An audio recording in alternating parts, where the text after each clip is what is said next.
HNPV क्या है वो, ऐसा कुछ है ना वो तो मुझे लग नहीं रहा कि वो होगा। लक्षण तो उसके वैसे ही है सेम। नहीं नहीं, ये कुछ लॉकडाउन फॉकडाउन नहीं। अब अपन लोग तो वैसे भी वो रजिस्टर उसके लिए फार्मेसी डिग्री। नहीं नहीं, मरवाएगा एक आध को। अच्छा ये खेती वाले, BSc। हम्म।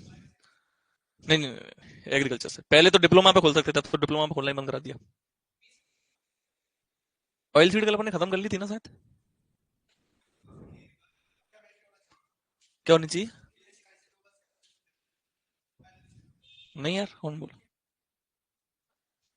खोल सकते हैं क्या? कहाँ लिखा है रूल? पता कर लूंगा मैं, ऐसा कुछ नहीं है। तेरे पास है डिग्री BSc की? भाइयों से है यूं। खुलवा देंगे, कुछ नहीं, बता देना। चारे वाली फसल देख लेते हैं, दो तीन ही है आपके, ज्यादा है नहीं, वो भी गिनी चुनी यहाँ पे है। बाकी जो, मुझे लगता नहीं कि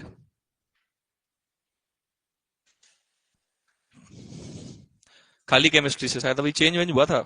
उसमें पर्टिकुलर BSc कर दी पहले तो। डिप्लोमा के कोर्स चलते थे कॉलेज वगैरह में, 6 6 महीने के, ये उस बेसिस पे भी खुलवा देते थे। चालू है बंदे, चालू ही है, यहाँ देख रहा है। बताएंगे, दूसरा तरीका बता दूंगा सर क्लास के बाद। ठीक है। कौन कौन सी फसलें हैं जिसमें आपके बरसीम है, रिजका है, और जई है, और यही है आती का से एक अलग से साइंटिफिक नेम, और ये अपना पढ़ना जरूरी है, बता दूंगा क्या है। जई, जई का नाम है आपके एविना सटाइवा। बरसीम का नाम है आपके ट्राइफोलियम एलेक्जेंड्रम। इसको इजिप्टियन क्लोवर कहते हैं, क्योंकि इसको कहां से लेके आया था फ्लेचर, इजिप्ट से लेके आया था। तो इजिप्टियन क्लोवर कहते हैं। रिजका, रिजका का नाम है मेडिकागो sativa. Good evening, very good evening. और कितनी क्लास होंगी, दो तीन क्लास में खत्म हो जाएगा। मेडिकागो सटाइवा। ठीक है। हाथी घास का नाम है पेनिसिटम परप्यूरियम। अच्छा, सुबह तुम कितने बजे आते हो दिन में क्लास लेने? 2:40 पे है? और 2:40 बजे क्लास भी खाली नहीं थी ना, मैं सोच रहा हूँ कल यार सुबह क्लास लेके जाऊँ दिन में, क्योंकि शाम को मुझे कहीं जाना है। देखते हैं कल क्या करना है। ठीक है। ट्राइफोलियम एलेक्जेंड्रियम, रिजका का नाम मेडिकागो सटाइवा, बाद में डिस्कस कर लेंगे अभी अपना। एविना सटाइवा, मेडिकागो सटाइवा, और हाथी घास का नाम पेनिसिटम परप्यूरियम। क्या नाम है हाथी घास का नाम? पेनिसिटम परप्यूरियम, खाली है नाम याद रखो, इसका नाम ही पूछा जा सकता है। ठीक है। उत्पत्ति स्थान पूछा गया है बरसीम का, फैमिली भी पूछी गई है, मोस्ट इंपोर्टेंट, मेथी की फैमिली भी, बरसीम की फैमिली भी। क्योंकि बरसीम रिजका, अगर राइजोबियम की प्रजाति आपने सुनी है बरसीम रिजका की, तो इसका मतलब फैमिली क्या होगी, लेकिन मैंने सीधा सीधा याद रखो। राइजोबियम जैप आपने सुना होगा, ट्राइफोलाई सुना होगा, मेलिलोटाई सुना ही होगा। मेलिलोटाई किसके लिए यूज में लेते हैं? रिजका मेथी सेंजी। ट्राइफोलाई किसके लिए? बरसीम के लिए। ठीक है। उसके अलावा गुणसूत्र की बात करें तो 16 32, क्योंकि एक डिप्लोइड होती है, टेट्राप्लोइड होती है। 20 25 से 30 होती है। उपज कितनी होती है? 1000 से 1200 क्विंटल। मस्कावी, खदरावी, वरदान, पूसा, जॉइंट, ये सब जो वैरायटी है आपने, मस्कावी, खदरावी, ये सब खजूर की वैरायटी है। कौन सी है? खजूर के साथ साथ ये किसकी है? बरसिम की। पूसा जॉइंट जो है किसकी, सुनी क्या? किसकी है? बरसिम की। पूसा जॉइंट जो है किसकी, सुनी क्या? पपीते की। गुड। ठीक है। लेग्यूमिनेसी दक्षिण पश्चिम एशिया, रिजका का 2n = 16, 20 से 25, 800 से 100, मूपा, रैम्बलर और एंडेराई करके वैरायटी है जो इसकी है। ठीक है। उसके अलावा एविना sativa, Gramineae, Asia minor, 2n = 42, गेहूं के बराबर बीज दर है, 500 से 600 क्विंटल तक इसकी उपज है। सबसे मोस्ट इंपोर्टेंट वैरायटी इसकी कैंट जो पूछी गई है, एक HFO है, ये दाने वाली वैरायटी है, बताऊंगा क्या है आगे। ठीक है। हाथी घास की बात करते हैं अपन, रोडेशिया दक्षिण अफ्रीका इसका उत्पत्ति स्थान है। इसकी आपको पता है हाथी घास की बीज बीज में कुछ नहीं होते, जड़ व तने के टुकड़े होते हैं। हाथी घास तो बहुत फेमस हो रखी है अभी, क्यों क्योंकि क्यों ज्यादा फेमस है? क्योंकि प्रोटीन और न्यूट्रिटिव वैल्यू इसके अंदर सबसे ज्यादा मिलती है।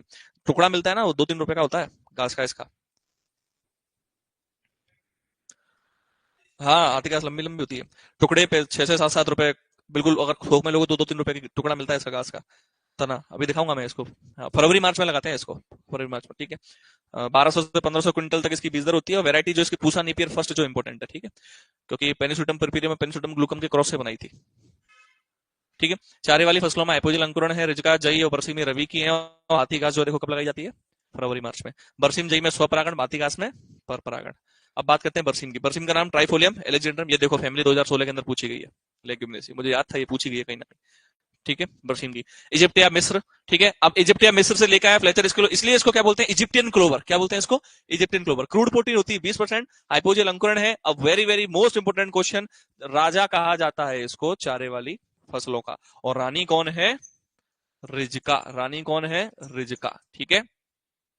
ट्राइकोंटाइनल इसके अंदर पत्तियों के अंदर रसायन पाया जाता है और जड़ों में पाया जाता है सेपोनिन। तो बच्चे गड़बड़ कर देते हैं, ये मैंने खुद दिया था अभी 12th वालों को एग्जाम में, वहां दे दिया था कि ट्राइफोलियम से मैंने उनको याद कराया था ट्राइकोंटाइनल। ठीक है, तो मैंने पूछा था जड़ों में, और उन्होंने आंसर क्या दे दिया, ट्राइकोंटाइनल। लेकिन जड़ों में क्या मिलता है, सेपोनिन। ट्राइकोंटाइनल का मिलता है पत्तियों में। ठीक है, यह द्विवर्षीय फसल है, बिल्कुल सब जानते हैं, क्योंकि इसके अंदर लगने वाला एकमात्र खरपतवार जो कि आप सबने सुना होगा, बहुत ही फेमस है, कासनी चिकोरिया मेंटाइवस, वो भी कैसा होता है, द्विवर्षीय होता है। जंगली गाजर, जंगली गोभी भी कैसी होती है, द्विवर्षीय होती है। इसको चारा सम्राट के नाम से भी जाना जाता है और मिल्क इनरिचमेंट क्रॉप के नाम से भी जाना जाता है। मिल्क इनरिचमेंट क्यों कहते हैं, क्योंकि कैल्शियम फास्फोरस का क्या होता है, अच्छा सोर्स होती है, तो दूध बढ़ाती है ये फसल। ठीक है, ब्लेचर इसको कहां से लेकर आया था, इजिप्ट से, इसलिए इसको क्या बोलते हैं, इजिप्टियन क्लोवर। रवि की फसल है, एलडीपी है, और क्षारीय मृदा कहीं ना कहीं इसके लिए उपयुक्त है। ठीक है, बहुत क्षारीय, अगर ज्यादा क्षारीय नहीं पर स्लाइटली एल्कलाइन होगी तो ये खेती इसकी हो जाती है उसके अंदर। बीज दर 25 से 30 रहेगी, रिजके की 20 से 25 रहेगी। बरसीम से अगर कासनी के बीज मिक्स हो जाते हैं तो अपन क्या करते हैं, 15 से 20% नमक के घोल में डाल दो, तो कासनी के बीज हल्के होते हैं, वो क्या आ जाते हैं, ऊपर आ जाते हैं। ठीक है, ये कासनी तो लोगों इसमें खरपतवार है, बाकी कासनी की तो अपन खेती करते हैं खिलाने के लिए, पता है ना, पशुओं को। हमारे तो बरसीम लगाते ही नहीं, कासनी ही उगाते हैं। हाँ, कासनी। और हम रहते वाली सिटी में, पर हमने क्या है कि एक ही गली में अपने 4-5 घर अपने ही है खुद की, तो 2 प्लॉट के अंदर हमने, एक में तो पार्किंग वार्किंग बना रखी है, एक में ये बना रखी है पूरे, गाय रखते हैं हम सिटी में, तो पूरे में हमने ये कर रखी कासनी। ज्यादातर हम कासनी उगाते हैं लोग, बरसिंग तो बहुत रेयर, पूर्वी राजस्थान की तरफ। ये 2 प्रकार की, डिप्लोइड और टेट्राप्लोइड। गुणसूत्र 16 और कितने, 32। अब ध्यान देना, जिसके गुणसूत्र कम है वो कम तापमान पर अधिक वृद्धि करती है, जिसके ज्यादा है वो ज्यादा तापमान पर। इस प्रकार से याद रख लो, इसको रख लोगे। जिसके गुणसूत्र ज्यादा है उसकी बीज दर भी क्या है, ज्यादा है, कितनी है, 35, और कम है उसकी 25 से 30। मस्कावी, खदरावी, वरदान। ठीक है, पूसा जाइंट, ये वेराइटी है। मुख्य खरपतवार क्या है, कासनी। तो कासनी में आप या तो डायनोसोल एसीटेट का उपयोग भी ले सकते हैं, ऑक्सीफ्लोरोफेन का भी उपयोग ले सकते हैं, और एक वो बीज उपचार आपका भी 15 से 20% नमक का आपको पढ़ाया ही था अभी। ठीक है, उपज कितनी है, 1000 से 1200 क्विंटल। प्रथम कटाई वेरी वेरी मोस्ट इंपोर्टेंट, 50 से 55 दिन। हाँ, अगर अगेती है, आपने पहले ही बो दी है, तो 45 से 50 दिन पे कर सकते हैं। सर जी ऑफलाइन ज्वाइन करूं या ऑनलाइन ही सही है, जैसी आपकी इच्छा है। ठीक है, अब बात करते हैं रिजका की। रिजका का नाम क्या है, भैया इंग्लिश में लूशन, और क्या नाम है, याद रखो, मोस्ट इंपोर्टेंट, अल्फा अल्फा। क्या कहते हैं रिजका को, अल्फा अल्फा। क्या कहते हैं, अल्फा अल्फा। नाम क्या है, मेडिकागो सटाइवा। कौन सी फैमिली, राइजोबियम की कौन सी स्पीसीज यूजुअली जाती है, मेलिलोटाई। रमेश, रिजका मेथी सेंजी, पता है ना, ये वाली ट्रिक पता है आपको, पता है क्या, रमेश किसमें उपयोग, कौन सी स्पीसीज हो जाएगी, मेलिलोटाई। तो र यानी के रिजका, म यानी के, मैं यानी के मेथी, स यानी के सेंजी। सेंजी खरपतवार है, आपको पता है, सेंजी खरपतवार है जो कि नाइट्रोजन स्थिरीकरण करता है, गेहूं में लगता है ये ज्यादातर। पीले फूल देखे हैं ना, गेहूं पीले फूल वाला खरपतवार, नाइट्रोजन स्थिरीकरण का काम करता है। क्रूड प्रोटीन 15 से 20, 2n = 16। दक्षिण पश्चिम एशिया, ये आपने और कहीं भी सुना होगा, गेहूं के अंदर सुना है कि नहीं सुना। 20 से 25 बीजर है, लाइन में बुआई के लिए 12 से 15 से काम हो जाएगा। अगर आपने रिजका की बुआई, अच्छा रिजका की जो अपन बुआई करते हैं, आपने देखा है कि किस प्रकार से करते हैं, पहले इसके अंदर थोड़ा सा रेत या कुछ मिट्टी मिक्स कर लेते हैं, फिर फेंकते हैं, नहीं तो बीज बहुत छोटे होते हैं, और आपने गहराई पे बुआई करती तो आएगा ही नहीं। बीज क्या होता है, बिल्कुल इतना बारीक बीज होता है रिजका का। और हरा चारा किसे कहते हैं, हरा सोना। तो हरा सोना बरसीम को कहते हैं, ऐसा सुना है अपन ने। ठीक है, मैंने भी, हाँ उधर तो बांस को कहते ही कहते हैं। बांस क्या है पता है, बांस किसके अंदर आता है, कंसिडर होता है, पेड़ या घास है, क्या है बांस, घास है, सबसे लंबी घास बांस है, ऐसा क्वेश्चन पूछा जाता है। हरा सोना, जैसे कि हम सबने बरसीम पढ़ा है, मेरे टाइम भी सर ने पढ़ाया था, बरसीम ही पढ़ाया था। और अभी पीएचडी का एंट्रेंस जब मैंने दिया तो बरसीम आया, तो मैंने आंख बंद करके बरसीम करके आ गया, गलत हो गया, जो तुमने एग्जाम कराया था, तो गलत हो गया, तो उन्होंने आंसर माना रिजका। और अगर प्रैक्टिकली बात की जाए तो रिजका ही है, क्योंकि साल भर हरा चारा अपन किससे प्राप्त कर सकते हैं, रिजका से। ठीक है, तो कहीं भी मुझे प्रूफ नहीं मिला, कहीं सिंगल मुझे किताब में कहीं भी प्रूफ नहीं मिला। मैंने वहां भी पता कर लिया, आपके आईजीएफआरआई जो Indian grassland forest research institute है ना, कहां पर है, झांसी उत्तर प्रदेश के अंदर, कि कहां पर लिखा हुआ है ऐसा कि भैया बरसीम है हरा सोना, बरसीम नहीं है, रिजका ही है। ठीक है, तो हरा सोना क्योंकि आंसर कहीं मिला ही नहीं, उन्होंने आंसर रिजका ही माना। अब आप गूगल करोगे ना तो भी आंसर रिजका ही मिलेगा। तो आप इसको याद रखना, हरा सोना के रूप में चारे वाली फसल कौन सी है, रिजका। बीजों की गहराई 1 सेंटीमीटर या उससे भी कम। वेरायटी देखो, मूपा रैम्बलर याद रख लो, इधर चेतक और इंडिया राई सिलेक्शन फर्स्ट। मूपा रैम्बलर, चेतक और इंडिया राई सिलेक्शन फर्स्ट। खरपतवार रिजका है। रिजके में आपको क्लॉज की तरफ चलते हैं वापस। कुस्कोटा, कुस्कोटा यानी कि अमरवेल किसके ऊपर था और किस प्रकार का था, पूर्ण, पूर्ण तना, किसके ऊपर, रिजके के ऊपर। ठीक है, याद रखना। तो कौन सा, अमरवेल, तो आप ऐसे ट्रिक से याद रख सकते हो, आरएडीपी यानी कि रिजका है। खरपतवार कौन सा, अमरवेल। ठीक है, क्या डाल दो, डाइकॉट पैराक्वाट, क्या डाल दो। ठीक है, हरे चारे की उपज 800 से 1000 क्विंटल, पहली कटाई 50 से 55 दिन पे, और एकमात्र ऐसी फसल जो कि सर्वाधिक नाइट्रोजन स्थिरीकरण करती है लगभग 194 किलोग्राम प्रति हेक्टेयर तक, वो कौन सी है बच्चों? रिजिका। साइलेज किसका बनाया जाता है? मक्का का। हे किसका बनाया जाता है? बाजरा और जई का। साइलेज पता है ना आपको? नमी की मात्रा साइलेज के अंदर ज्यादा होती है, हे के अंदर ज्यादा होती है? साइलेज के अंदर। ठीक है। जई, एविना सटाइवा। एविना फतुआ क्या है? जंगली जई। एविना फतुआ, याद रखोगे इसको। एविना फतुआ एकमात्र ऐसी फसल जिसमें तीनों प्रकार की क्या पाई जाती है? सुसुप्तावस्था। अच्छा क्वेश्चन है, तीनों प्रकार की सुसुप्तावस्था। ठीक है। Asia Minor hypogeal 42, open panicle रवि की समान है, 100 केजी तक बीज दर है। ठीक है। HFO मैंने बोला दाने व चारे दोनों के लिए उपयुक्त, बताया था कि HFO के कैरेक्टर अच्छे हैं, दाने और चारे दोनों के लिए उपयुक्त है। और एक कैंट, कैंट कैसे याद रखोगे? हेमा मालिनी ऐड दी थी ना, कैंट आरो देता है सबसे शुद्ध पानी, तो शुद्ध पानी मिलता है जई से, ऐसे याद रखो। तो जई की वैरायटी होगी कैंट। हरे चारे की उपज 50 से 560 600 क्विंटल, और 50 से 55 दिन में पहली कटाई, कोई ज्यादा खास नहीं है। हाथी घास याद रखो, पेनिसिटम परप्यूरियम, नाम याद रखो, और याद रखो इसकी बीज कैसे बुआई कैसे करते हैं, 27 से 28 हजार तक टुकड़े जो अपन लगा देते हैं। ठीक है, जड़ वतनी के प्रति हेक्टेयर। अभी फोटो दिखा दूंगा इसका। हाँ? एक वेरायटी इसकी गजराज, याद रख सकते हो, हाथी से पता ही चल रहा है, गजराज यानी कि गज यानी कि हाथी। पूसा नेपियर फर्स्ट है जो किसके क्रॉस से बनी है? पेनिसिटम परप्यूरियम और पेनिसिटम ग्लूकम। बीज उपज कितनी देती है? 1200 से 1500 क्विंटल। प्रथम कटाई कब करते हैं? अब जितनी भी आपने फसल देखी सब में कटाई कितने दिन बाद मिल रही थी आपको? और यहाँ जो है 50 से 55, यहाँ जो है कितना मिल रही है? ठीक है। और अपन हाथी घास का फोटो दिखाऊंगा आपको।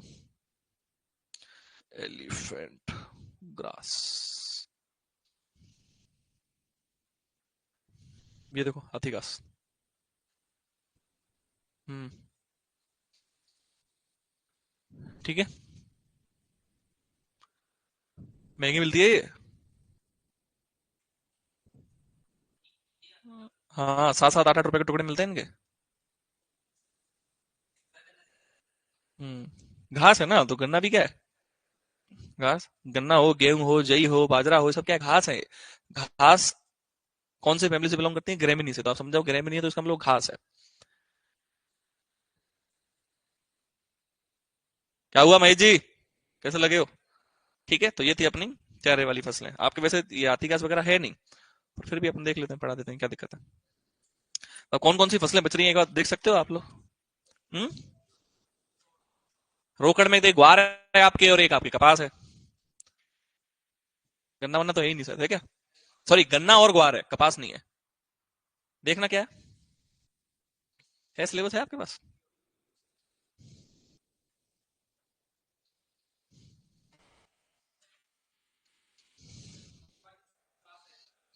सिलेबस में? इसमें नहीं बेटा, सिलेबस देखना है ना, पहले सिलेबस के अकॉर्डिंग चलना है अपन को। रेसेदार में एक कपास है अपने, नगदी में ग्वार और गन्ना है, तो अभी पढ़ लेंगे। तो बचा क्या? खाली वो तमाकू है जिसको भी पढ़ लेंगे, क्या दिक्कत है। बरसिम रिज का जई हो गया, और फिर अपना सौंफ मेथी जीरा धनिया बच रहा है। 5 मिनट की क्रॉप है सारी। 5 मिनट की क्रॉप है सारी, मसाले वाली। ठीक है, अब कपास पढ़ते हैं। कपास जो है बहुत इंपॉर्टेंट है, इससे क्वेश्चन बनने के चांसेस जो है रहते हैं। बरसिम भी दिखाओ, ठीक है, बरसिम दिखा देते हैं, बरसिम रिज का दोनों के फोटो दिखा देता हूँ अभी।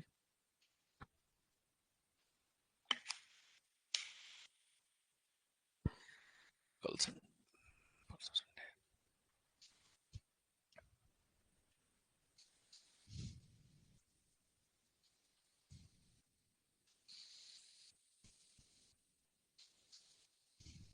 ये बरसिम है।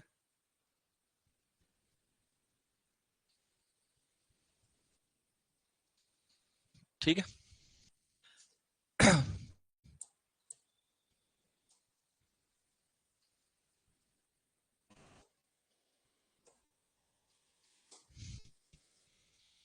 ये ल्यूशन है रिजिका, ये इसको आप ना रिजिका को कैसे पहचान लोगे? ये ऐसे। हम्म। जैसे मैच्योरिटी पाएगा ऐसे फूल मिल जाएंगे नीले आपको। हाँ, नीले फूल आते हैं, बड़े होते ही नीले फूल आते हैं। और नुकसानदायक होती है, फूल जाने देनी चाहिए कभी। फूल आते ही फिर वहां कासनी कासनी होती है उस जगह पे। क्या बेटा? सटेला?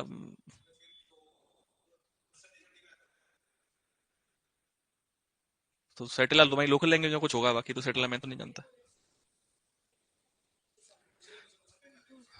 वो तो स्पीसीज ही पूरी अलग है रिजिका की, कंप्लीट। वो तो पूरी अलग है। कपास, कपास का नाम क्या है? Gossypium species, family most important Malvaceae, ठीक है, टिकाते रहना। अब 26 और 52 गुणसूत्र है, तो ये देसी और विदेशी कपास के अकॉर्डिंग है। अब यहां से देखो, इसी पॉइंट से ना हर एक लाइन से क्वेश्चन है इसके अंदर। मालवेसी पूछा गया है, स्क्वायर फूल होता है इसका, ये पूछा गया है, फल कैप्सूल होता है, ये भी पूछा गया है, गॉसिपोल पाया जाता है कपास के अंदर, हानिकारक रसायन जहरीला, ये भी पूछा गया है, कपास के अंदर तेल की मात्रा 15 से 25%, ये भी पूछी गई है, और सफेद सोना के नाम से किसको जाना जाता है, ये भी पूछा गया है। काला सोना कौन सा है? जेट्रोपा क्या है? बायोडीजल पौधा है। पीला सोना?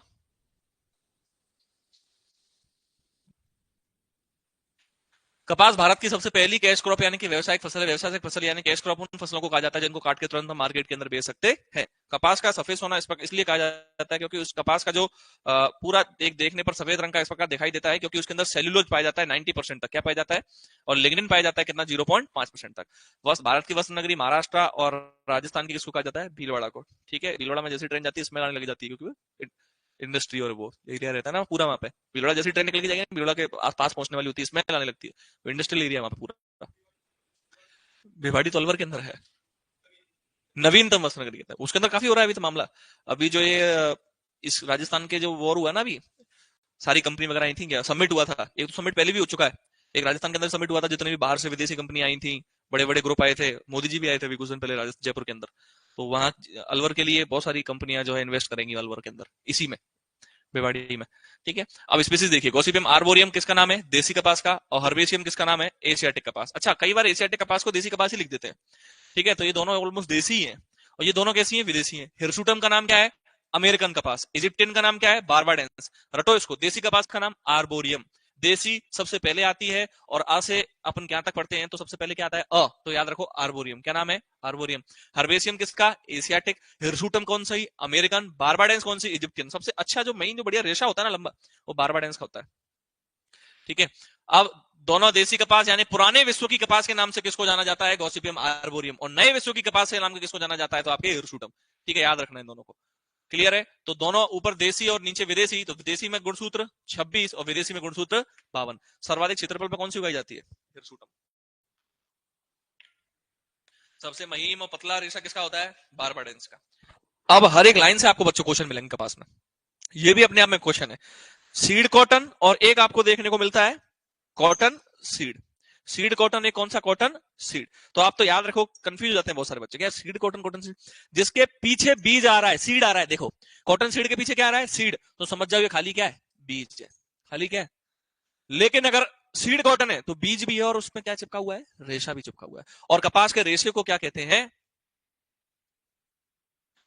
सर, सबसे ज्यादा ऑयल की मात्रा किस क्रॉप में? तिल व अरंडी, दोनों ऑप्शन में हो। तो देखो, अपने क्या है कि आपके सिलेबस में अरंडी है नहीं, कैस्टर। ठीक है, लेकिन ऑयल कंटेंट की बात की जाए तो 56% तक अरंडी के अंदर मिलता है अपन को, और तिल के अंदर जो है वो मिलता है 54% तक, 44 से 54% तक। तो एक तिल की रेंज ज्यादा मानी जाती है हमेशा, तो आंसर तिल ही आपको देना चाहिए। लेकिन अब दोनों आ गए। अब दोनों के लिए अगर बात की जाए तो अपने 12th के अंदर तो आपके सिलेबस में है ही नहीं है, 12th की बुक के अंदर अरंडी, लेकिन यहाँ है। और अगर अपन किसी दूसरी बुक से प्रेफर करें अच्छी से, तो 56% तक अरंडी के अंदर मिलता है तेल। ठीक है, और कपास तिल के अंदर मिलता है 44 से 54% तक। कॉटन सीड को क्या कहा जाता है? खाली सीड। दोनों में कंफ्यूज नहीं होना बच्चों, क्या याद रखना है? जिसके पीछे बीज आ रहा है खाली, वो क्या है? बीज। ऐसे याद रखो। ठीक है, कपास की बीज की यानी जो खली होती है ना, उसको बिनोला बोलते हैं। क्या बोलते हैं? जिनिंग परसेंट कितना होता है कपास में? 33। अब दिमाग में आएगा जिनिंग क्या है, तो जैसे आपको कपास में हलिंग पढ़ाया था ना, वही है जिनिंग। यानी कि जिनिंग परसेंट बराबर 100 इंटू लिंट, लिंट का वजन और नीचे सीड कॉटन का वजन, गुणा किससे करना है? 100 से। यानी कि रेसा और नीचे रेसा प्लस बीज, ऊपर क्या रखो? रेसा, नीचे रेसा प्लस बीज, गुणा 100। अब लिंट इंडेक्स निकालने का फॉर्मूला क्या? आपको 100 का गुणा करना है बीजों का वजन और जिनिंग परसेंट से, और नीचे रखना है 100 माइनस जिनिंग परसेंट। तो इतना आपसे डीप पूछा नहीं जाता, लेकिन कई बार अगर बहुत ज्यादा कोई डीप दे दे तो ये लिंट इंडेक्स वैसे निकाला नहीं जाता है, रिसर्च के लिए वैल्यू करती है ये क्वेश्चन। जो रिसर्चर होते हैं ना, उनके लिए जरूरी होते हैं फॉर्मूले। कपास के रेशे को क्या कहते हैं? लिंट। तो कपास के रेशे को क्या कहते हैं, इस प्रकार क्वेश्चन आ रहा है तो आपको लिंट बोला जाएगा।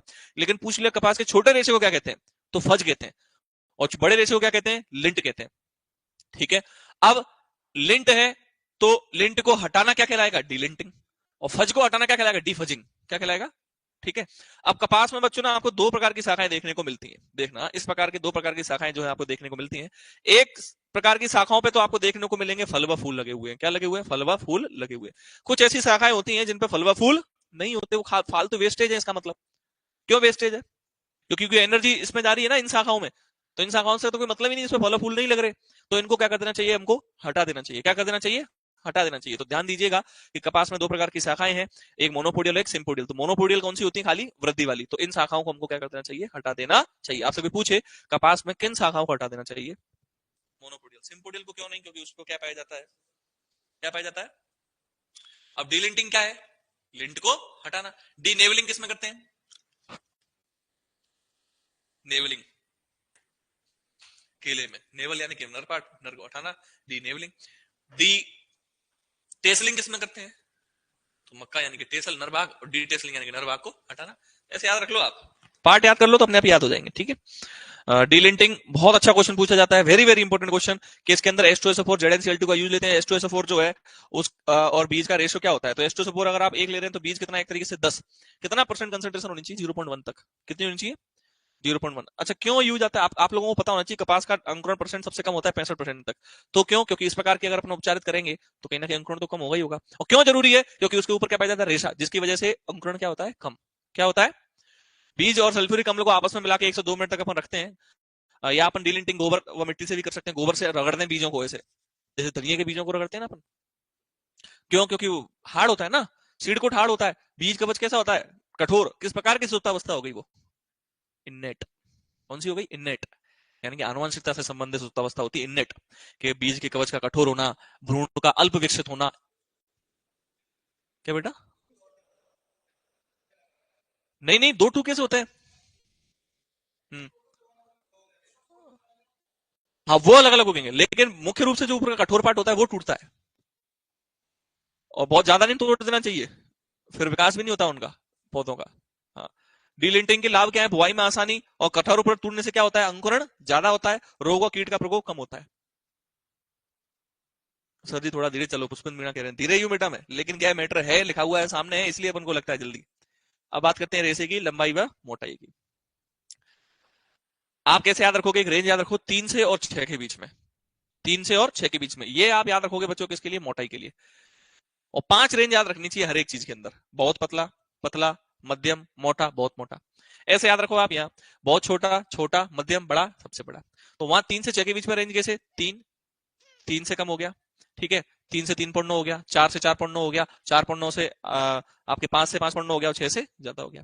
वहां याद रखो आप 20 पॉइंट, 5 से 32। तो 20.5 से कम हो गया, 20 फिर 20.5 को छोड़ दो, फिर 21 पे चले जाओ, 21 से 24.5 हो गया, 24.5 को छोड़ दो, फिर किस पे आ जाओ? 25 पे आ जाओ। 25 से कितना हो गया? कितना हो गया बोलो? 27.4 हो गया। अब 27.4 को छोड़ दो, एक आगे बढ़ जाओ, 27.5 से कहां चले जाओ? 32 पॉइंट, फिर इधर आ जाओ। बिल्कुल ठीक है। अब ये बच्चों यहां से ना स्टार डाल दो, 3 क्वेश्चन बहुत इंपॉर्टेंट है। रेसे की महीनता मुझे ज्ञात करनी है, कि मोटा है रेसा, पतला है, तो किससे मापूंगा? माइक्रोनियर से। किससे मापूंगा? अगर मुझे लंबाई मापनी है तो फाइब्रोग्राफ से मापूंगा। किससे मापूंगा? और मुझे देखना है कि रेसा परिपक्व हुआ है नहीं हुआ, तो किससे मापूंगा बच्चों? एरियालोमीटर से। किससे मापेंगे? एरियालोमीटर। ठीक है, कोई दिक्कत इसमें? खरीफ की फसल है, बॉल खुलते समय तापमान कितना होना चाहिए? 25 डिग्री सेल्सियस। और वृद्धि के लिए कितना तापमान है उपयुक्त? 21 से 27 डिग्री सेल्सियस। और मोस्ट इंपोर्टेंट, महाराष्ट्र में सर्वाधिक काली मृदाएं पाई जाती हैं, और कपास के लिए काली मृदाएं जो है सर्वाधिक उपयुक्त होती हैं। और महाराष्ट्र में एक क्वेश्चन पूछा जाता है, वेरी वेरी इंपॉर्टेंट है, महाराष्ट्र में काली मृदाओं को किस नाम से जाना जाता है? रिगुर के नाम से। लिखते रहना ये सारी चीजें। किस नाम से जानते हैं महाराष्ट्र में काली मृदाओं को? रिगुर के नाम से जानते हैं। अब जैसे जनरली आप लोगों ने आपके गांव में यार उधर एक भाषा सुनी होगी, जैसे कि हम बोलते हैं दीवार तिरक गई है, हमारे यहाँ बोलते हैं, ठीक है। आप लोग बोलते तड़क गई है, ठीक है, तड़कना यानी कि दीवार तड़क गई है, यानी क्या आ गया है? टूट गई है। हमारे जनरली लैंग्वेज में बोला जाता है कि दीवार तिरक गई है, ठीक है। तड़क गई या तिरक गई, हमारे उसको तिरक गई बोलते हैं। तो एक समस्या है कपास में तिरकना, यानी कि तिरक, जिसको अपन इंग्लिश में बोलते हैं bad ball opening. Bad ball opening यानी कि कई बार कपास में क्या पानी की कमी हो जाती है। प्रोफेसर दस्तूर ने बताई ये चीज कि पानी की कमी हो जाती है, तो कपास का जो बॉल होती है ना, कैप्सूल, वो पहले से क्या हो जाता है? खुल जाता है। क्या हो जाता है? खुल जाता है, तिरक जाता है। तो याद रखोगे, तिरक की समस्या, बैड बॉल ओपनिंग किससे संबंधित है? कपास से। दस्तूर ने क्या बोला था? किसकी कमी हो जाती है? नमी, या फिर कैल्शियम की अनियमितता, या फिर एक इससे होता है कैल्शियम की अनियमितता हो जाए, ज्यादा कम हो जाए, या फिर बच्चों में कह सकता हूं टेनिन की अधिकता हो जाए। किसकी अधिकता हो जाए? ये कारण है कपास में तिरक आने के। ठीक है, क्लियर है? तीनों पॉइंट लिखे आपने? है उसमें लिखे हुए हैं क्या? ये भी लिखे हुए हैं, कैल्शियम की अधिकता, टेनिन की अनियमितता है? ये भी लिखो ना, कैल्शियम की अनियमितता, टेनिन की अधिकता, ये भी कारण है। मुख्य कारण क्या है? नमी वाला ही। देसी कपास की बीज दर कितनी होती है? 15 से 25 के बीच में रेंज है। अमेरिकन कपास की कितनी है? 10 से 18। ट्वेल्थ बुक में कितनी है? 12 से 15। और आपके यहाँ ट्वेल्थ बुक में देसी कपास की कितनी है? 15 से 18। संकर कपास की कितनी है? 2.5 से 3.5। और very very very very very important, संकर कपास और बीटी कपास दोनों। बीटी कपास की कितनी होती है? 1 से 1.5। बीटी कपास के पौधों की संख्या कितनी होती है? 10,000। क्योंकि आर इंटू पी इसका कितना होता है? बीटी कपास का 10 इंटू 10 होता है। कितना होता है? 10 इंटू 10 होता है। RST9 एक अलग से वैरायटी है, आपकी 12th की किताब में मेंशन है। RST9 वैरायटी के लिए बीज दर कितनी है? 20 से 25। इसको याद रखो अलग से। सामान्यतः पौधों की संख्या की बात करूंगा 50,000 से 80,000, लेकिन बीटी कपास के लिए कितने हैं? 10,000। और संकर कपास के लिए कितने हैं? 30,000। बीटी कपास के लिए 10,000 कैसे पता है ना? क्योंकि आर इंटू पी कितना है? 10 इंटू 10 है। तो 10,000 बटे 10 इंटू 10 रख लो, और उसको सेंटीमीटर में चेंज कर लो, तो 10,000 ही बचेगा। ठीक है। टर्मिनेटेड टेक्नोलॉजी किससे रिलेटेड है? कपास से रिलेटेड है। ये क्या है? ये जीन से संबंधित है, हाइब्रिडाइजेशन से संबंधित है। तो आपको खाली याद रखो, टर्मिनेटेड टेक्नोलॉजी किससे संबंधित है? कपास से। अब आप गुजरात में जाओगे तो वहां पर क्या है कि गुजरात में आपको पता है मूंगफली की खेती होती है, और कपास में अपन को डिस्टेंस रखनी पड़ती है थोड़ी सी पौधों के बीच में। क्यों रखनी पड़ती है? फिर फैलता है ना पौधा, इसलिए थोड़ा बहुत। तो जैसे कपास के बीच में डिस्टेंस होती है, तो सबसे बड़ी समस्या क्या होती है? खरपतवार बहुत उगते हैं। तो गुजरात वाले क्या करते हैं कि उस खाली जगह में मूंगफली डाल देते हैं। क्या डाल देते हैं? तो उसको कहते हैं सेट लाइन खेती। कौन सी खेती कहते हैं? तो सेट लाइन कल्टीवेशन किससे संबंधित है? कपास व मूंगफली से संबंधित है। इसमें क्या करते हैं कि कपास इस फसल मूंगफली को कपास के बीच में लगा देते हैं। इससे खरपतवार नियंत्रण भी होता है और पोषक तत्व पानी का उपयोग भी हो जाता है। कहां फेमस है बच्चों? ये कहां है? गुजरात। कहां पर? गुजरात। नेक्स्ट बात करता हूं सिंचाई प्रबंधन। डोडे वाली शाखा बनते समय, डोडा समझ रहे हो? कैप्सूल। और फूल बनते समय और फल बनते समय, यानी कि सिंपोडियल शाखा बनते समय, फूल बनते समय, फल बनते समय। अब बात करता हूं बीटी कपास की। बीटी कपास के बारे में बताया किसी ने आपको पहले? बीटी कपास में क्या है कि अपन क्रिस्टल प्रोटीन की बात करते हैं। दो जीन लिए थे, क्राई फर्स्ट एसी और क्राई सेकंड एबी। ये जीन निकाले थे, और ये जीन निकाले किससे? ये जीन निकाले किससे? बेसिलस थुरिंजियसिस बैक्टीरिया से। बीटी की फुल फॉर्म क्या होती है? बेसिलस थुरिंजियसिस। क्या होती है फुल फॉर्म? बेसिलस थुरिंजियसिस। बेसिलस थुरिंजियसिस क्या है? ये है थुरिंजियसिस। बैक्टीरिया है बच्चों। क्या है? बैक्टीरिया, जीवाणु है। क्या है ये? जीवाणु। अब इसमें से क्रिस्टल प्रोटीन होते हैं, इसके अंदर क्या होते हैं? Crystal protein. इसमें से दो जीन लिए उन्होंने, cry first AC, cry second AB. और मॉन्सेंटो एक इंटरनेशनल अपनी कंपनी है एग्रीकल्चर की, ठीक है, उसने एक वेरायटी डेवलप कर दी, बॉल गार्ड फर्स्ट। दो की थी, बॉल गार्ड फर्स्ट और सेकंड। ठीक है, बॉल गार्ड फर्स्ट और बॉल गार्ड सेकंड। इन वेरायटी के अंदर क्या था? अब तो फोर्थ आ गई है, बॉल गार्ड फोर्थ तक रिलीज हो चुकी है। ठीक है। इसके अंदर क्या है कि जैसे बॉल वर्म यानी कि सुंडी जो लगती है कपास की, वो जैसे बीटी कॉटन को खाएगी ना, तो बीटी कॉटन को खाते ही जैसे उसकी जो आहार नाल होती है ना, वो पूरी रप्चर हो जाती है, सड़ जाती है, तुरंत वो मर जाता है। तो होता क्या है? कारण क्या है उसके पीछे? प्रमुख कारण ये है कि वहां पर जो पीएच जो होता है ना, वो पीएच ऑलरेडी क्षारीय होता है। क्या होता है? क्षारीय, लेकिन एक्टिव नहीं होता वो। लेकिन क्या नहीं होता? एक्टिव। लेकिन जैसे ही क्रिस्टल प्रोटीन जाते हैं, उस पीएच को क्या कर देते हैं? एक्टिव कर देते हैं, और पूरा उनका जो आहार नाल के पास का एरिया है भयंकर क्षारीय हो जाता है। तो उसके आहार नाल पूरी सड़ जाती है, और वो कीड़े क्या हो जाते हैं? मर जाते हैं। ये है इसकी कहानी, मैकेनिज्म ये है इसकी। कोई पूछे क्यों मरता है, तो आप क्या बोलोगे? पीएच क्या हो जाता है? क्षारीय हो जाता है। तो एलिमेंट्री कैनाल यानी कि आहार नाल पूरी क्या हो जाती है? समाप्त हो जाती है। अब देखिए, विश्व की सबसे पहली ट्रांसजेनिक क्रॉप कौन सी थी? तंबाकू। और भारत की कौन सी है? कपास। जो भारत में कपास को उगाने के लिए जीईएसी, लिखो इन चीजों को, जेनेटिकल इंजीनियरिंग अप्रूवल कमेटी ने कब अनुमति दी थी भारत में उगाने की? 2002 में। भारत में कपास को उगाने की अनुमति, बीटी कॉटन को उगाने की अनुमति कब दी थी? 2002 में। कारण क्या है भैया, क्यों नहीं देते? ये बैक्टीरिया और यानी कि जो ऐसी वैरायटी अपन बना रहे हैं आजकल, तो क्यों नहीं? अब जैसे कि अपन ने मस्टर्ड की बनाई थी, और यार नाम क्या है, निकल गया, धारा मस्टर्ड। वो सुप्रीम कोर्ट में चला गया केस। क्यों नहीं बनाने दे रहे ऐसी जेनेटिकली मॉडिफाई क्रॉप? तो जीएम क्रॉप के लिए इसलिए मना करते हैं, कहीं ना कहीं वातावरण के लिए क्या होती है? सही नहीं होती। अब बीटी कॉटन बना दिया अपन ने, तो कीड़े तो मर रहे हैं ना उससे। तो ये तो कीड़ों के लिए तो बेकार चीज है, पारिस्थितिकी के लिए तो बेकार है। तो ये चीजें मना करते हैं वो। तो फिर भी जेनेटिकल इंजीनियरिंग अप्रूवल कमेटी ने अनुमति दी थी कपास को उगाने की। कारण क्या था? कि कपास तो खत्म हो गई बिल्कुल, लोग कपास उगा ही नहीं रहे थे। क्यों नहीं उगा रहे थे? क्योंकि सर्वाधिक कीड़े लगते हैं। आप अभी भी लगा लो, कीड़ों को ही नहीं रोक सकता, अभी भी लग रहे हैं, भयंकर लगते हैं। सर्वाधिक कीटनाशक किस फसल में छिड़के जाते हैं? कपास। सर्वाधिक खरपतवारनाशक किस में छिड़के जाते हैं? धान। ठीक है, याद रखो इन चीजों को। तो कीटनाशी के रूप सर्वाधिक छिड़के जाते हैं, तो इस चक्कर में बीटी कॉटन लॉन्च की। अब बीटी कॉटन भी कीड़े खाने लग गए। बीटी कॉटन में कीड़े क्यों खाने लग गए, क्या कारण है इसका? कि वही चीज कि क्लास में जैसे तुम में से कोई एक बच्चा आ जाए, तो मैंने एग्जांपल दिया था ना प्रतिरोधकता वाला, तो एक बच्चा रोज एक झापड़ दें तो फिर एक दिन बुरा मानेगा, दूसरे दिन बुरा मानेगा, एक साल तक रोज, तो क्या होगा कि भाई रोज आएंगे रोज खाएंगे। ठीक है, अब ऐसे देखो, जब मेरे पास, मुझे मेरा जीवन जीना है, मुझे मेरा जीवन ज्ञात करना है, अब मैं एक वेजिटेरियन हूँ या शाकाहारी हूँ, अब मेरे पास शाकाहारी भोजन रखा हुआ है, मांसाहारी रखा हुआ है, तो मैं शाकाहारी खा के वहां से निकल जाऊंगा। अब दूसरे दिन में आया, अब मुझे जीना है, लेकिन दूसरे दिन आया, मैंने देखा है तो मांसाहारी भोजन मैं तो खाऊंगा ही नहीं। तीसरे दिन चौथे दिन वापस देख रहा हूँ वही मांसाहारी, लेकिन मुझे जीना है तो मुझे वो खाना पड़ेगा। तो ये बीटी कॉटन वाले इंसेक्ट, ये जो ये क्या करते हैं कि बीटी कॉटन को इन्होंने खाना चालू कर दिया, खाना चालू किया, मर रहे थे, धीरे धीरे मरना भी चालू हुए, लेकिन फिर धीरे धीरे इनके अंदर क्या होने लगी, प्रतिरोधकता आने लगी। तो अब ये भी तो बहुत बड़ी झंझट है, तो अब क्या करें? तो अगर आप बीटी कॉटन लगाते हो अपने घर में भी, आसपास भी काफी आपके साथ थोड़ा बहुत लगाई जाती है, कोटा के इस तरफ भी कपास, और गंगानगर हनुमानगढ़ में भी लगाई जाती है। तो क्या करें, जैसे बीटी कॉटन लगाई है ना, तो बीटी कॉटन के चारों तरफ 20% तक नॉन बीटी कॉटन लगा दो। कौन सी बीटी कॉटन लगा दो? नॉन बीटी कॉटन लेंगे, सामान्य कपास। अब क्या होगा, कीड़ा आएगा, पहले किसको खाएगा? सामान्य कपास को खा लेगा, क्योंकि वही चीज मांसाहारी रख दिया, शाकाहारी रख दिया, मैं वेजिटेरियन हूं, क्या खाऊंगा? शाकाहारी खाऊंगा। तो वो नॉन बीटी कॉटन को खा लेंगे, बीटी कॉटन को छोड़ देंगे। तो ऐसी क्रॉप को अपन क्या बोलते हैं? Refugee crop. इंपॉर्टेंट है, वेरी वेरी इंपॉर्टेंट। क्या बोलते हैं ऐसी क्रॉप को अपन? Refugee crop. क्या बोलते हैं बच्चों? ठीक है, शायद ये है ना, नीचे है ना, इसमें लिखा हुआ है, मिल गया। तो विश्व में ट्रांसजेनिक फसलों का क्षेत्रफल, सोयाबीन सबसे ज्यादा उगाई जाती है, फिर मक्का, फिर कपास। अब आपने मक्का, कपास, मक्का सोयाबीन अपने यहाँ तो देखी नहीं होगी बीटी, क्योंकि अपने यहाँ नहीं उगाने देते जेनेटिकली मॉडिफाई क्रॉप को। कपास के प्रथम gene cry, first AC cry, second AV, ये भी बता दिया। मॉन्सेंटो द्वारा डेवलप वैरायटी भी बता दिया आपको, बॉलगार्ड। सर्वाधिक ट्रांसजेनिक पौधे कहां लगाए जाते हैं? यूएसए में। रेफ्यूजी क्रॉप बीटी कॉटन के चारों तरफ 20% कौन सी कॉटन लगा दो? नॉन बीटी कॉटन, ये भी बता दिया आपको। खरपतवार प्रबंधन, तो याद रखो, वेरी वेरी वेरी इंपॉर्टेंट, डायूरोन को कपास का खरपतवार नाशी कहा जाता है। डायूरोन को किसका खरपतवार नाशी कहा जाता है बच्चों? कपास का।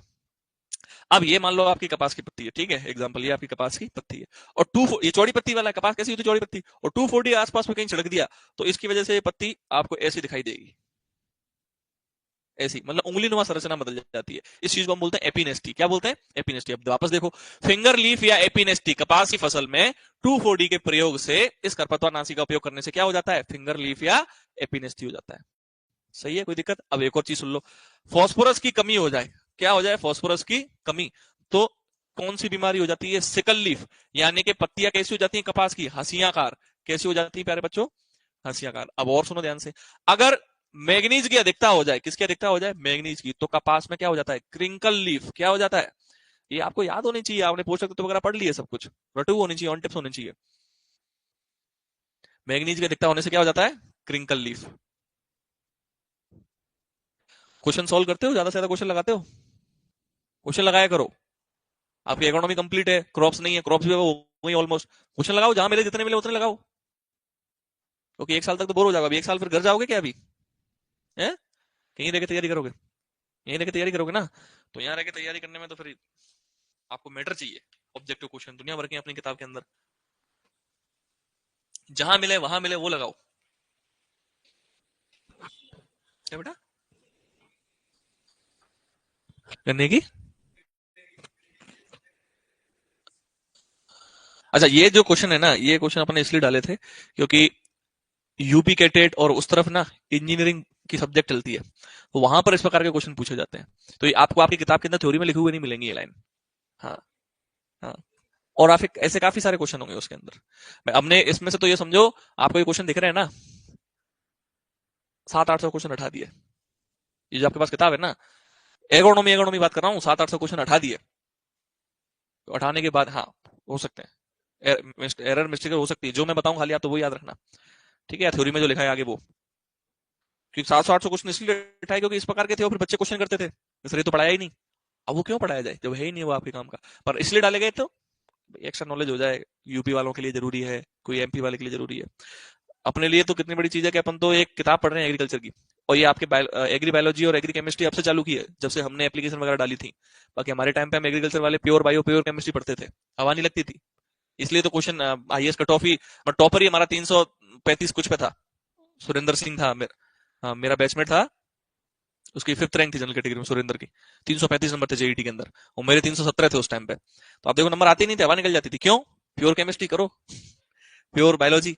अब क्या है कि एग्री बायोलॉजी और ये सारी चीजें चल गई हैं, तो फिर भी बेनिफिशियल है। यूपी की मैं आपको बात बताऊं, तो यूपी के अंदर engineering, economics, extension, plant pathology, फलाना ढीकड़ा, जितनी भी बीएससी के अंदर कोर्सेज चलते हैं ना, वो वहां 11th 12th के अंदर चलते हैं। 10-10 किताबें 12th के अंदर हवा निकल जाती है।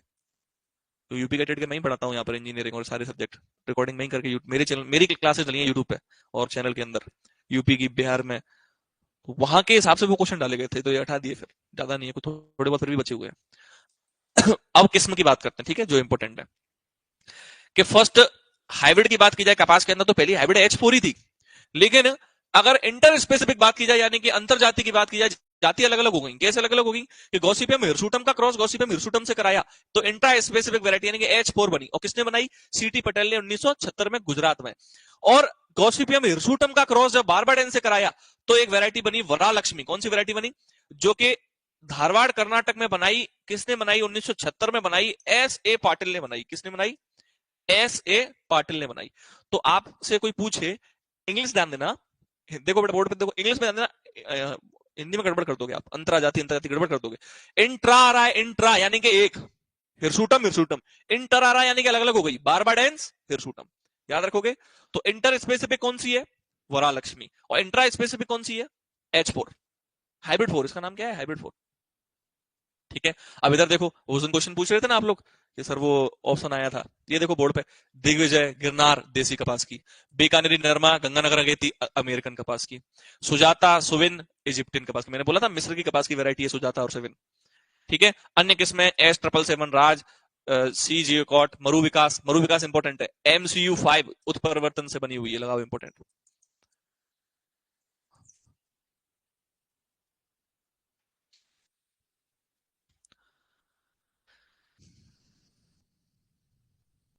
ठीक है। तो क्या क्वेश्चन था वो, किसके अंदर आया था?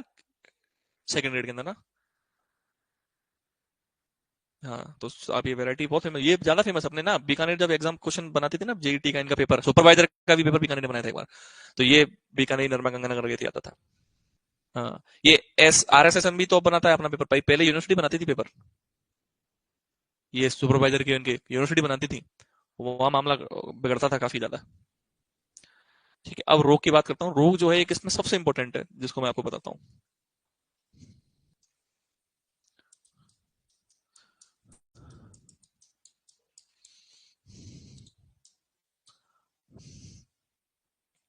देखना, बॉल रॉट,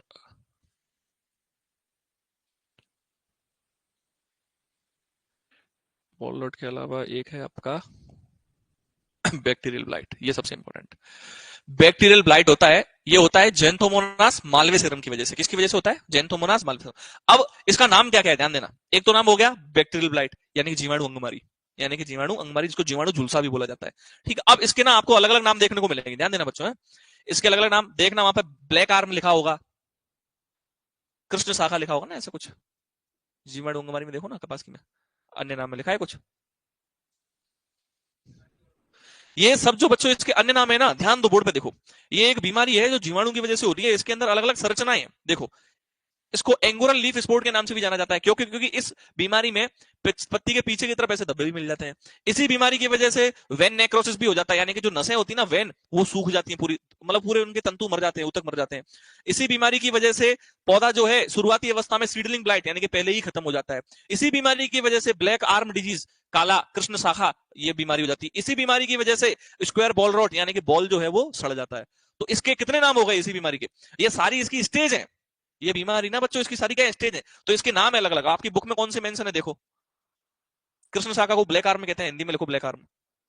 ठीक है। एंगुलर, इसको लिखो, मैं बता रहा हूं, ये नाम ऐड करो, ये नाम ऐड करो। एंगुलर है ये वाला, एंगुलर लीफ स्पॉट है, वेन नेक्रोसिस है, काली डंडी, वो कृष्ण शाखा वाला ये, ब्लैक आर्म को काली डंडी बोलते हैं। ये लिखो वेन नेक्रोसिस, वेन नेक्रोसिस, इसी का नाम है ये। एक इसी का नाम लिखो, वहां होगा बॉल रॉट, होगा जरूर। बॉल रॉट नहीं है? मैंने बॉल रॉट लिखा तो था यार, इस बार ऐड नहीं किया इन लोगों ने। बॉल रॉट, बॉल रॉट भी कहते हैं, ये भी लिखो। सीडलिंग ब्लाइट, ये भी नहीं होगा। सीडलिंग ब्लाइट कहते हैं, ये भी लिखा, लिखो सीडलिंग ब्लाइट। ठीक है। अब इसके अंदर एक, ठीक है मैम देखो बच्चों इधर देखो बोर्ड पे, जेंथोमोनास मालवीसरम, इसके बारे में मैंने आपको बता दिया। ठीक है, कवक, जड़ गलन लगता है, रूट रोट लगता है राइजोक्टोनिया सोलेनाई की वजह से। किसकी वजह से? राइजोक्टोनिया सोलेनाई की वजह से। अब कीट की बात करता हूं, कीट कितने इंपॉर्टेंट है इसके अंदर, क्योंकि सबसे ज्यादा टाइम अपने पास है 10 मिनट है, ठीक है। कीट सबसे ज्यादा इसी के अंदर लगते हैं। अब देखो आप बोर्ड जो है आपको किस तरीके से भरा मिलेगा कीट की वजह से। एक को कंट्रोल करो तब तक दूसरा, दूसरे को कंट्रोल करो तीसरा। एक अच्छा क्वेश्चन आपसे कोई पूछे, किसान जो है कपास को कम उगाना क्यों चालू किए है, ये ऐसे क्वेश्चन आने चाहिए एग्जाम, तो आप क्या किस वजह से बोलोगे? कीट वजह से, कीट की वजह से। अरे कॉटन कॉटन लिख दिया क्या?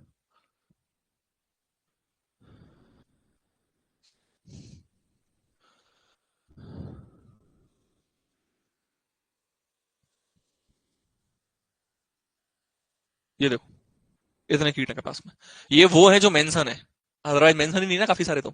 ठीक है, तो शुरुआत में करूं अमेरिकन बॉलबम से। अमेरिकन बॉलबम के बारे में आप लोगों ने पहले भी सुना होगा। इस बॉलबम ये क्या करती है कि आधा तो रहती है बॉडी के अंदर, आधी रहती है बॉडी के बाहर। याद रखना, चने का फली छेदक जो मैंने बताया ना हेलिकोवर पार में जरा वही है, आधा रहता है फली के अंदर, आधा रहता है फली के बाहर। तो यहाँ पर ये आधा रहता है बॉल के अंदर, आधा रहता है बॉल के बाहर। इसका नाम है अमेरिकन बॉलबम। नाम बोलो, हेलिकोवर्पा आर्मीजेरा। याद रखो हाथों हाथ, हेलिकोवर्पा आर्मीजेरा। ठीक है, अब नेक्स्ट चलो आगे चलते हैं। पिंक बॉलबम, बहुत अच्छा। पिंक बॉलबम जो कि इसका लार्वा इस प्रकार से गुलाबी दिखाई देता है। कैसा दिखाई देता है? बोर्ड पे देखो लार्वा, प से पिंक, पा से इसका नाम है पेक्टिनोफोरा गोसिएपिएला। क्या नाम है? पेक्टिनोफोरा गोसिएपिएला। क्या नाम है? पेक्टिनोफोरा। अब देखना ये करता क्या है। सबसे मोस्ट इंपोर्टेंट और सबसे मोस्ट इंटरेस्टिंग स्टेज, एक बीज के दो बीज बना दिए, डबल सीडेड फॉर्मेशन। बीच में से घुस जाता है, फाड़ देता है। इस चीज को बोलते हैं डबल सीडेड फॉर्मेशन। डैमेज किस, आपसे पूछे पिंक बॉलबम में लिख लेना, डबल सीडेड अवस्था है, लिखा हुआ है। ठीक है, वेरी गुड, चलो बहुत अच्छा। अब आती है स्पॉटेड बॉलबम। आपके है स्पॉटेड, धब्बीदार सुंडी है, लिखा हुआ है, नाम लिखा हुआ है उसका, एरियस इंसुलाना। ठीक है, वेरी गुड। अब आपको सफेद मक्खी तो ठीक है, बेमे से टेवे से जानते हो ना, ये एल्यूरोलिडी, लाल कीट दिखाऊंगा अभी। ये जानते हो सफेद मक्खी तो जानते हो आप, बेमे से टेवे साई। ठीक है, लाल कीट दिखाता हूं आपको, डायस डिस्कस क्विंगई। ये तो आप अगर ने कॉटन देखोगे ना, तो ये तो 150% देखने को मिलेगा, बहुत ज्यादा। तो इसको अपन कहते हैं रेड कॉटन बग। इसका नाम लिखो, डायस डिस्कस सिंगुलेटस या क्विंगई। लिखो, डायस डेरकस, रेड कॉटन बग कहते हैं उसको, है ऐसे लिख लेना हिंदी में बेटा, इंग्लिश में रेड कॉटन बग। लाल कीट फाल कीट कोई नहीं देगा। सिंगू लेटुसी, कोइंगुई भी मिल सकता है, सिंगू लेटुसी की स्पीसीज। आप तो आगे वाला याद रखना, डायस डेरकस। ठीक है,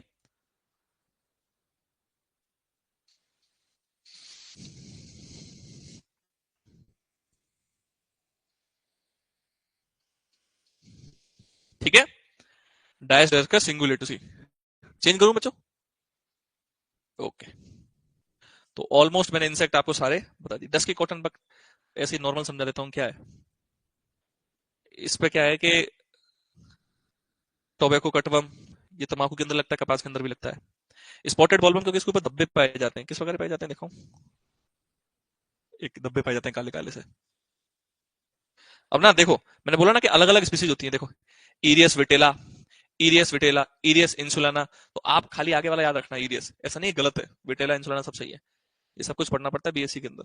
अगर आप एक अच्छे कॉलेज के अंदर जाते हैं तो थर्ड ईयर के अंदर 2 कोर्स आते हैं। एक फर्स्ट सेमेस्टर के अंदर आता है, सेकंड सेमेस्टर के अंदर रवि के पेस्ट, खरीफ के पेस्ट। 120 इंसेक्ट होते हैं, उनके नाम, family, character, order, damage, control सब पढ़ना पड़ता है। तो ये नाम इसलिए तो याद हुए मुझे, वही याद हुए थे। तो किसी भी डिजीज का कॉजल ऑर्गेनिज्म इंसेक्ट का नाम तुम कभी मुंह उठा के पूछ सकते हो मुझसे, क्योंकि वही रटे थे भयंकर। डिजीज का साइंटिफिक कॉजल ऑर्गेनिज्म और एक लक्षण, कीट का नाम और लक्षण, ऐसे याद रखो प्रमुख प्रमुख के। ठीक है, अब पिंक बॉलबम, पेक्टिनोफोरा गोसिपेला, डबल सीडेड ये भी बता दिया। धब्बेदार सुंडी स्पॉटेड बॉलबम, इरियस इंसुलाना विटेला ये भी बता दिया। अमेरिकन सुंडी, अमेरिकन बॉलबम, हेलिकोवर्पा आर्मीजेरा, सफेद मक्खी, बेमेसाइड टेविसाई। वाहक लीफ का लोग, अच्छा एक मिर्च के अंदर लीफ कर लगता है, सबके अंदर सफेद मक्खी मिलेगा, मिर्च के अंदर क्या? थ्रिप्स। प्री पीजी के अंदर पूछा गया क्वेश्चन है, अच्छा इंपॉर्टेंट, जब मिर्च पढ़ाएंगे आपको सब बताएंगे। ठीक है, अरे लिखा हुआ है ना, ये अभी एफिड लिखा हुआ है, थ्रिप्स है ये। ठीक है, थ्रिप्स है, याद रखना। लाल कीट आपको बता ही दिया, red cotton bug.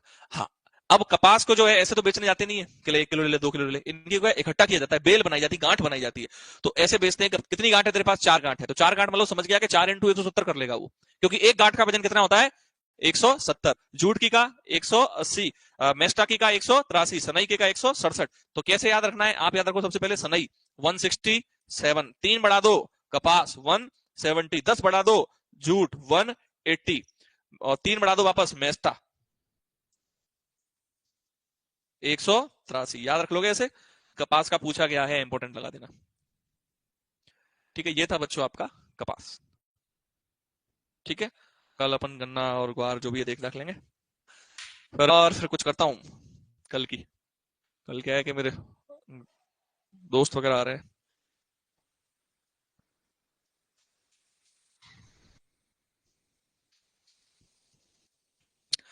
Soil science लिख के पढ़ रहे हैं ऐसे?